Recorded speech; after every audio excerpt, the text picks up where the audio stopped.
Do you recognize me? Thomas glanced at the man who bumped into him. The cheap bottle of wine brought to celebrate his promotion nearly slipped out of its brown paper bag. Thomas juggled it and looked again. The man standing in front of him had unmistakable bright blue hair. You look like the clown from my 6th birthday party. And the limo driver from prom.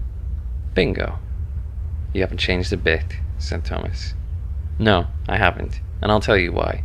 Please don't interrupt. I want to assure you that I am serious, and after I finish speaking, please try not to say anything stupid or cliché. This includes every possible one-word or one-syllable response. Are we clear? Yes. I am from the future. You want a contest in the future to send a message to your younger self. If that's true, tell me whether the Capitals win tonight. Very original. The man rolled his eyes so sharply that his head and neck were caught in the movement. Per the contest rules, I made 3 appearances at critical junctures in your life. That's the only assurance you get. Why not give me the message back then? The messages were to be delivered tonight. 1 message, 6 words, here it is. Why 6? Here it is. The blue-haired man handed Thomas a thin envelope. When Thomas looked up again, the man was stepping into a cab. Are you heading towards Georgetown? Thomas called after him. He still had so many questions. We're not going the same direction, trust me. The cab turned right on F Street and disappeared from view. Thomas walked past the entrance to the subway. His legs steered automatically while his mind wandered. His hand rubbed at the tousled brown hair at the base of his neck. Why now?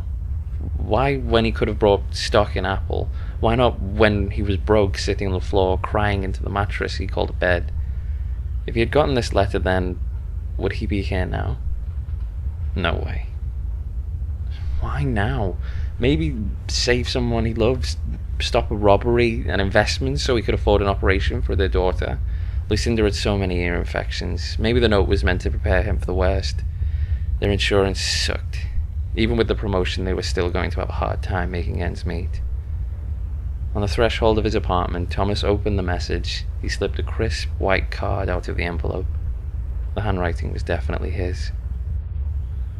Thomas sat at the kitchen table staring at a blank white card.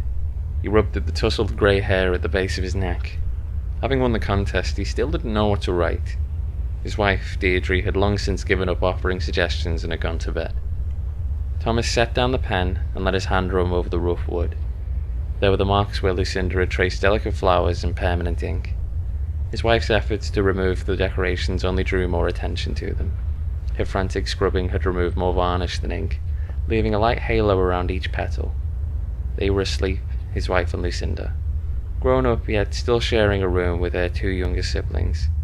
Thomas looked over his shoulder and down the hall as if he could see through the walls, and into the children's room where all 3 lay curled up together on a queen-size bed, drawing slow breaths so hard to see but so intently looked for by every parent. As his gaze returned to the paper, he noticed, as always, the dent in the sink where he had drunkenly tried to smash a wine bottle in a frenzy of celebration after getting a raise. Deirdre was always after him to fix him, which he had no intention of doing. Thomas smiled. Leaning his chair back on 2 legs, he ran his finger around the contours of the metal grater. All of this, all the nothing they had, and the everything. What did he want to change? Be rich? But if they were rich, would they have celebrated his raise on that $9 bottle of Chilean wine, or conceived Mark later that night? On the other hand, here they were living paycheck to paycheck, unable to afford lessons for his kids, not giving each other birthday presents, ordering pizza a major financial decision, never going on vacation and pretending not to mind. They were making it. Hell, in a world where poverty and death were as normal as nightfall, they were in the top percent. His wife's small home economy scattering the kitchen counters, a bag of homegrown flour, mason jars of cream ready to be turned into butter, a crock of sourdough starter by the oven. They were making it. Back in the day, things hadn't been so easy, running from one emergency to another. He really could have used a little something to keep him going. Looking back at the card, Thomas tapped the pen on his lower lip. He had only 6 words and only till midnight to write them. Thomas read the note again for the 100th time that night. 6 words from the future, to change his life. Everything he needed to know, and what had he written? Everything's going to be all right. Bob Marley could have told you that, Deirdre said as she curled against him in bed. Her leg rested intimately on his, her arm lay across his chest. Everything's going to be alright. Thomas relaxed. You did, but I'll have a listen. Listen to me then.